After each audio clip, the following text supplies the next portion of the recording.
class 12C is privileged to conduct this morning assembly. Please join us in singing hymn number 45 to be found on page number 34.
The first Bible reading has been taken from Proverbs chapter 22 verse 9.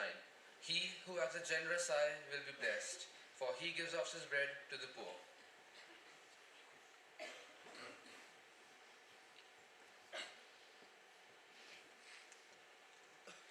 The second Bible reading has been taken from Proverbs chapter 19 verse 17. Whoever is generous to the poor lends to the Lord, and he will repay him for his deed.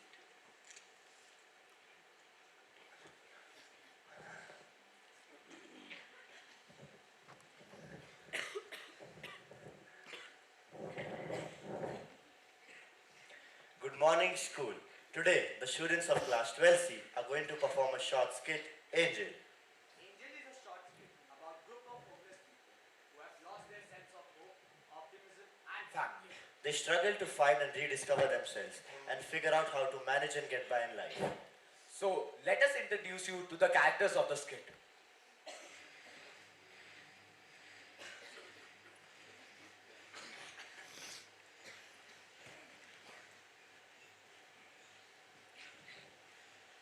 Kevin, a hat-wearing 10-year-old.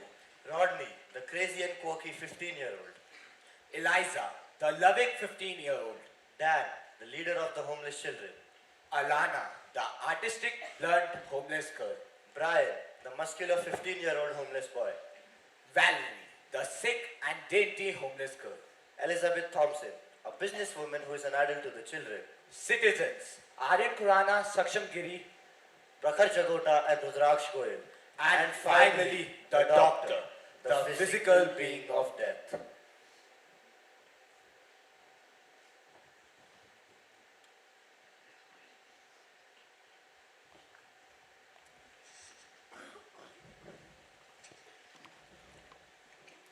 Kevin is on his knees on a pavement with a hat next to him.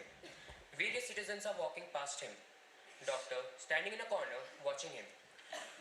Money, money for the poor. Anyone have a cent to spare? Anyone have a cent to spare? Please, sir, do you have some money? Oh, thank you, sir. What are you doing? What does it look like I'm doing? I'm getting money. Why? You do know there is no point in doing what you do. There is no way you can stop it. I didn't say I was stopping it. All I'm doing is preparing. Well, prepare all you like. No one is ever ready. We'll see now, won't we? Besides, I have a family to look after. Family? You call your League of Hobos a family? You all aren't even related. We're not hobos. We're just misunderstood members of society. And who says we have to be born to the same mother to be a family? I will still try to fend for them. Well, fend for them all you like. It won't make any difference. We'll see now, won't we? I think this money may be small, but it will do something.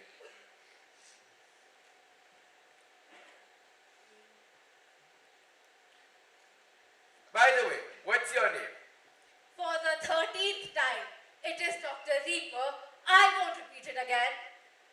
That's a strange name. Your mother didn't like you very much now, did she? Oh, just don't forget it now, will you? You're the only patient I've seen this often, besides Miss Valerie. When's your final appointment with her anyway? Well, I can't tell you that. Doctor-patient confidentiality is there for a reason. So, is that all you've made for the day? One measly note? You'd be surprised by what one small thing can do. I still think it's not worth the fuss. There is simply no point in it.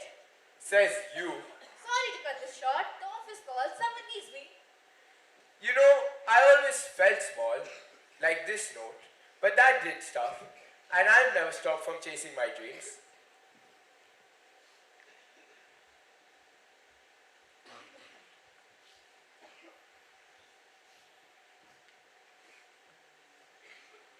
The stars are out. Dan, Brian, Eliza, Rodney, and Valerie are huddled around the fire as Alana's spray paints are all on the side. The doctor observes the group from a distance. Where's Kevin? You know Kevin. He's always out and about on his own mission. What should we eat tonight? Let's get us some meat and protein to keep my muscles big and strong. What muscle? Your arm should be used to make another fire. The way they're so thin. Anyway, we don't have any money, remember? We haven't had any money in weeks. It's a shame. All of you should be out, begging on streets. But all you do is sit here. Even Valerie here should be out, infecting others with their illness. But, if I remember right, hey Rodney, No, you didn't even know what I was going to say. I know you were going to ask if I have money on me, and the answer is yes. But I am not giving it to any of you. Rodney, but It is mine, all mine. just said one of those simple things. I will repeat what I said. It is mine, and none of you can have it. Ah, never mind that whack job. We just have to have the one meal we have every day. The infamous air sandwich. Hey guys, look what I got! That money belongs to me. It's bad enough. I look after all of you, but all you do is sit here. But I have to look after all of you. Well, most of you. Let's go, everybody. Food, here we come. Hey Kevin, why don't you come talk to me? You sure have been gone for a long time. The others weren't even worried where he was. They're all a bunch of... That's okay, miss. Don't talk. You need the rest. I've been begging all day, and this was all that I could get. The people on the streets aren't as giving as they used to be. It's okay. You did your best. And that's what matters. Without you here, who knows what would have happened to us? You're kind of like a father even if no one sees it. Especially Dan. But Dan is the oldest, so isn't he in charge? He likes to think he is. But he's just like one of us. Scared and alone. Besides, I prefer spending time with you than listening to him babble on about how he was born in the wild. I'm sick of it. Thank you, Miss Eliza. But I just do my part like everyone else. Oh, please. If you were like any of them, we would have died a long time ago. If you were like Rodney, well, you probably would have been hearing voices and shouting "my dear" for everything you found. And don't get me started with Alana. Her words are as artistic as her art. Not true and big. You know it's who they are, and we should accept them as is. We're a family. Kevin, are you okay? Are you starting to see stuff? We could never be a family. We never have food and no one looks after us. Yes, we do. We have you. You treat us just like my mother used to. And who says we have to be born to the same mother? Plus, I think we are a family. Kevin, it's been 4 years since we met. And you said that every day. Won't you ever give up on the idea of us getting out of here? Face it, we're meant to be at the bottom of everyone's boot. You know, my mother taught me to never give up on what my heart feels. And I know we will get out of this place someday. Kevin, the water's getting cold. Could you watch Valerie while I go warm it up? Sometimes I wonder when all this will end, miss. I mean, things aren't getting better. But I'll try to get some medicine tomorrow, alright?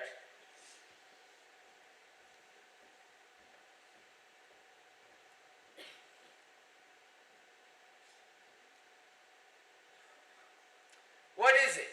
What's wrong? See, I told you there is no point in doing what you're doing. It will do nothing, just like the other times. Don't you see? Humans never care about each other. They only live for themselves and no one else. Your family just proved that. Humans can love and help each other.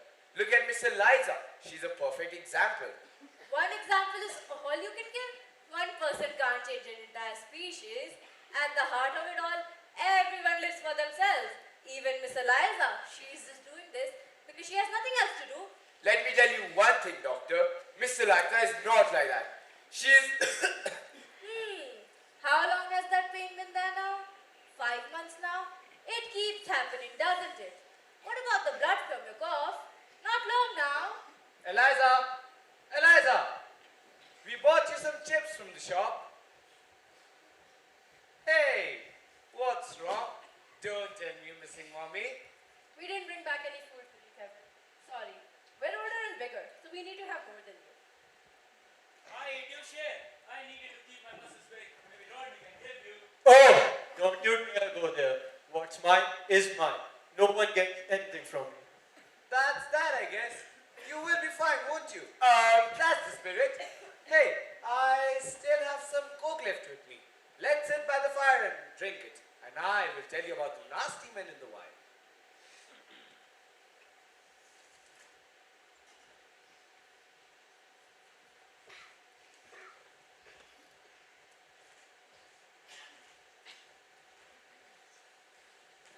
Go on, have some. That's okay, miss. You go on. After all, you needed more. You've done so much for us. You're really something, Kev. I wish there were more people like you in the world. You have a unique soul, one that I've never seen before. What do you mean? Well, it's hard to explain, but the world isn't the way you see it is. You see a world that cares about each other and never lets anything bad happen to it. When the world doesn't care, it never did. What happened, miss? Why are you here? Well, you see, my father was a very abusive man. So I just decided to run away. I thought anything would be better than that place. And that's how I ended up under Bitter Bridge. I'm sorry. It's fine. Rodney makes it fun enough to forget about everything. Rodney, can you come here, please? No, I'm playing with myself. We just want to ask you about your silver and how you ended up here. Well, if you must know, I can tell you that I left my home. My father could not stop teasing me about how stupid I am. Then one day, I had it. I just am. This silver you see is my mother's. A true gem she was. That's the only thing I have ever left of her. See, his madness has reason. You're a good kid, Rodney. I'm not a good kid. I'm bad. I would steal an apple from the tree over here. That's how bad I am. I think I might agree with your dad. On a pleasing note, I'm feeling a bit better. Eliza, is there any more chips in the box? Hey, Valerie, are you feeling any better? Look what I painted. It's a portrait of you. Wait, what's this writing? It says kill while smooth. Whoa, whoa. Alana, I thought I was a fighter in this group. Since when did you plan this? It says get well soon, you moron. Rodney, I take it back. Your dad should have met Ryan. He would have really given himself a heart attack with him. Thanks, sis. What's about the noise? Shouldn't you all be sleeping? You all have to go bed tomorrow. Go to bed, all of you. I told you we're a family. Hey, who's that? That is Elizabeth Thompson. She runs a string of food businesses and other huge companies in the city. I saw her car one day. It was that long that I thought it couldn't turn a single corner. You know, I was named after her. My mother thought I would be like her. Some dream that was. Hey, Kevin! Where are you going? What's with all the noise? Kevin's run off. Where did that little rubbish go to? He didn't say. But would it kill you to be kind to him once in a while after everything is done for us? Hey, if he stops being so childish and grows up, maybe I will cut him some slack. Or he could end up like Rodney. Well, he deserves better. He's just a kid. He means good.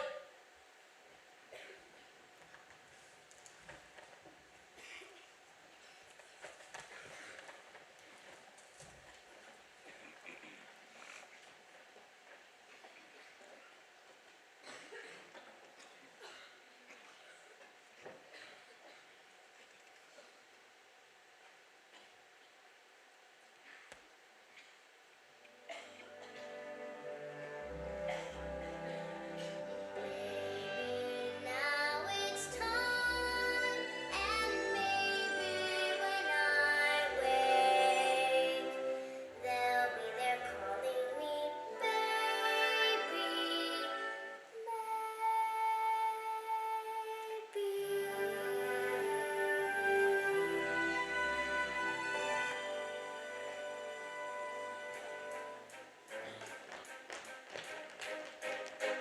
It's a hard knock life for us. It's a hard knock life for us. Instead of treated, we get tricked. Instead of kisses, we get kicked. It's a hard knock life. Got no folks to speak of, so it's the hard knock row-we-ho. Cotton blankets, flat out wool. Empty bellies, flat out full. It's a hard knock life. I love you, Miss Harriet. Get to work now. Strip that back.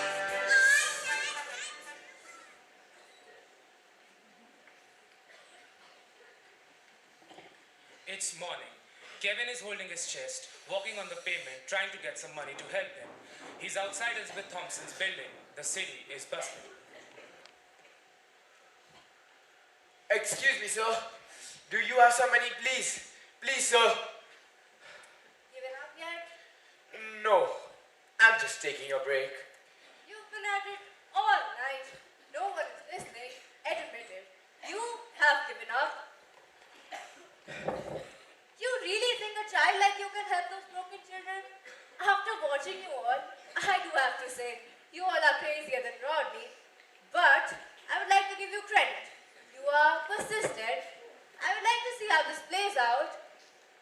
But I have to remind you, today is our final appointment. I'll see you later then, doctor.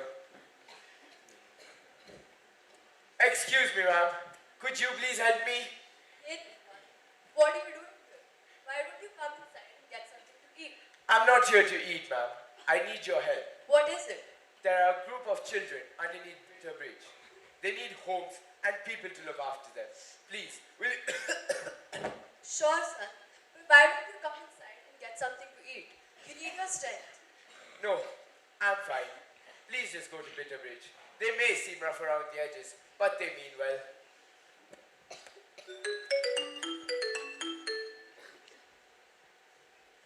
Hello? Oh, the meeting. Yes, I'll be right there. But after the meeting, I have to go somewhere. Bye.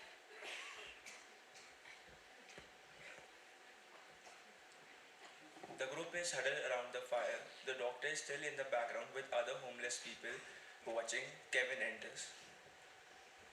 Kevin! Kevin! Why take a seat here? I've had a talk with Eliza, and I've had a change of heart. Why don't you tell us how you ended up here? You really want to know, sir? Sure, why not? Well, you see, when I was 9, I was in a car crash with my parents. They didn't survive, but I was lucky. I traveled from place to place until I found you guys. I tried connecting with my other family members, but I never really found them. So, I found a new family. I'm sorry to hear that. That's okay. My mother taught me to never let life get you down, even when death comes knocking on your door. I had you all wrong, Kev. Seems like you're more of a man than I thought. Well, since you said your part, I'll tell you mine. I've always been on the streets. I've never had a family. My mom left me with this old woman. When I could run, I ran. And I found this place. And it's been my home all my life. I always thought about the stars. Looks like we have another Rodney in our group. Eliza, please tell me you didn't mess with her head. I didn't know such thing. What kind of a person do you think I am? Ugly, mean, maybe believes in fairies like Kevin here. Are you sure you aren't looking in the mirror? And you leave Kevin alone. He's done nothing to you. Kevin, are you okay? Why are you so hot? No, I'm fine. I'm just thirsty. I need some water. Well, sure you would, Kevin. Yes, don't worry. Why are you so mean to him anyways? Well, it's what big brothers do to annoy and to tease. I'm sure that's what that old woman did to you. Didn't she? I don't want to talk about it. So Diana's the soft side after all. Who would have thought? Oh, hush now, all right? I was just trying to give Kev the best way I knew how. In what way was that? You know what he always rambles about? About us being a family. You're nothing new to that. I think we are. I agree. We may be different, where some are missing a few posts and others a few books in their hand, where some have never-ending hope while others have no hope. But when it comes down to it, we're all together like a family. Hey guys, look what I painted. What is it? It's a family portrait with all of us in it. I look like a gorilla. My head is not that big. Well, if you don't like it, you could just say so. You don't have to be so mean about it. Wait, what about Brian, Alana, and Valerie? What about their stories? Leave Brian alone. He's more of a macho man. I'm not a macho man. I'm a strong man. And I will tell my story since Kevin was brave enough to tell his. I've been on the streets for a very long time, just like Dan, begging for food and a place to stay. Until one day, I found this huge man. He could carry about 10 tons on the shoulders of us. I decided then, I will be big like him. Maybe then, when I have a family, I could protect them. Aww. What? Wait. Is everyone gonna start crying now? Should we get a bucket? We should waste water like that. Oh, just hush, Dad. We all know you're human too. And it's okay to feel sorry for someone once in a while. Well, you know what they say. Don't cry over spoon. Kevin, are you alright? I'm sure I'm fine. Who's that? What if it's a weird talking unicorn? A weird talking unicorn? You and Rodney should get married. Seriously. Is anyone there? Who is that? It's time, isn't it? Did it work? All the pain and sadness you felt, did it pay off? What do you think? Look at that. It's been 4 years since we sat down together like this. So was it worth it? I still think it's a waste of time. I don't expect you to understand, Doctor. One moment of happiness is priceless. One moment of happiness can mean a lifetime. Maybe you are right, maybe you are wrong. One human can't make such a difference. It will cause a change. Just you watch. So you will teach a few to be kind and homeless, and after a few years it will be forgotten. Excuse me, are you listening? Well, as I've been there along for a very long time, one thing I can say about you humans is that you have something in you that I cannot begin to fathom. What do you mean?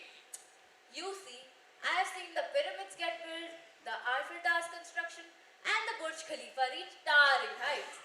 And the thing I've realized about you humans is that you humans have a quality that gives you undying hope. Well, whatever it is, you are surely filled to the brim with it.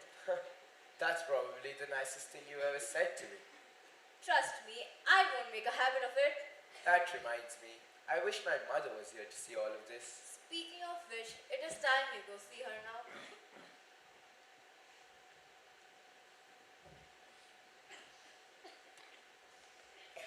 Who are you? Get out here now. That is Elizabeth Thompson. Well, I think I don't need to introduce myself. Seems like my reputation speaks for itself. Hi, Miss Thompson. It's a real pleasure. You've been an idol all my life. You've really Easy saved. there. You don't want to rip her arm off. She's a guest in our home. What brings you here to these parts? I'm here to take you home. Home? What do you mean home? I run a homeless shelter nearby.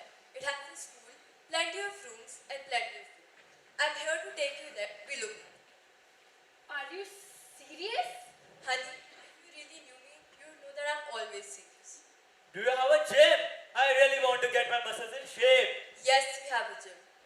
You have an art room? I would love to show you my talent. Yes, we have an art room. And I'd be delighted if you showed me your skills. And can I bring my silver? Of course, but I must show you my collection first. You would absolutely love it. Yippee! Silver, we have a home. We are going to have brothers and sisters. Forgive him. He's a bit on the loony side. Everyone quiet. Now wait, I have a question. How did you know we're all here under Bitter Bridge?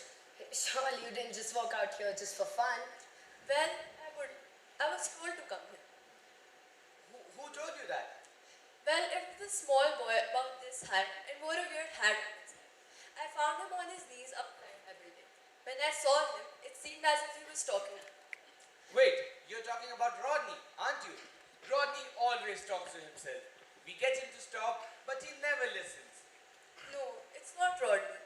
I don't see the boy here, Anthony. Surely you know who's missing amongst all of you. You mean Kevin? Kevin came to see you? Is that his name? He ran off before I could ask. Where is he? Kevin saved us. Kevin? Kevin! Kevin! He's gone. Everyone stand back. He's Walk gone. in. I'll have my personal friends take care of him. There's nothing you can do. What is it? It is a note. It was in his hands. Read it, Eliza. Go on. Hello everyone. If you are reading this, then I'm afraid I've passed on. You see, all the time I've spent with you is borrowed time. I've been waiting. There's something I've never shared with any of you. I have cancer. I didn't want to tell you because, well, I didn't want to bother you with any more troubles. I really am sorry. I hope you can forgive me. I've had cancer for as far back as I can remember. And a couple months ago, a doctor came to me, one that you could never see. He explained everything, and he has finally come to take me to my mother. I really hope you stay together like I wanted you to, a family. I've done everything I could to give you what you wanted. It was never money or food. It was happiness. I can only hope that I could at least do that for you as my mother always did for me. Brian, Dan, Rodney, Valerie, Alana, and dear Miss Eliza. You have been a family that will always be in my heart. I will always watch over you from above. Goodbye.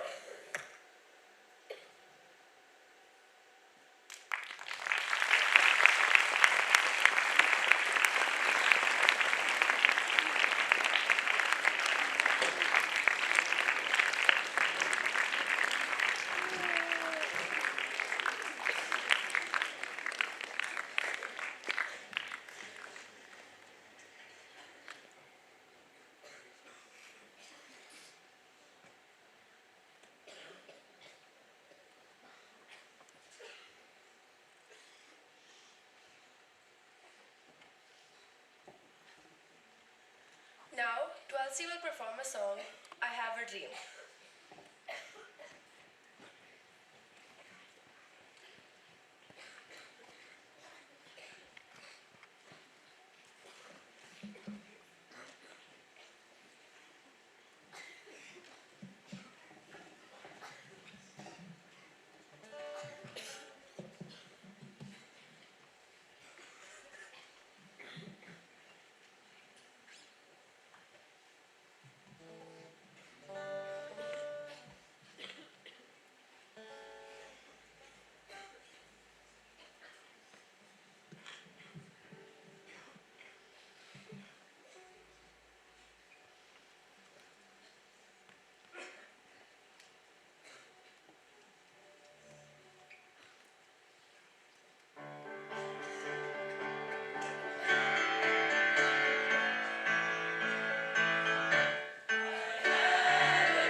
Let us bow down our heads in prayer. Dear Heavenly Father, I come to ask you to watch over those who do not currently feel this blessing was much. Watch over the homeless and hungry. I pray that they may have the strength and perseverance to see better days. In Jesus' name we pray. Amen. In conclusion, we would like to thank Mr. Craig Tyndale, all the hall room and the control room monitors, Mr. Gailey and Mr. Godson for the song, Miss Isha Sharma for her guidance in the dance, and all the teachers who gave up their lessons for us. We would like to place on record Aisha Singh, who chose the script and edited it to the final conclusion. Now, I would like to hand over the rest of the proceedings to our principal, Mr. Tyndale. Sir.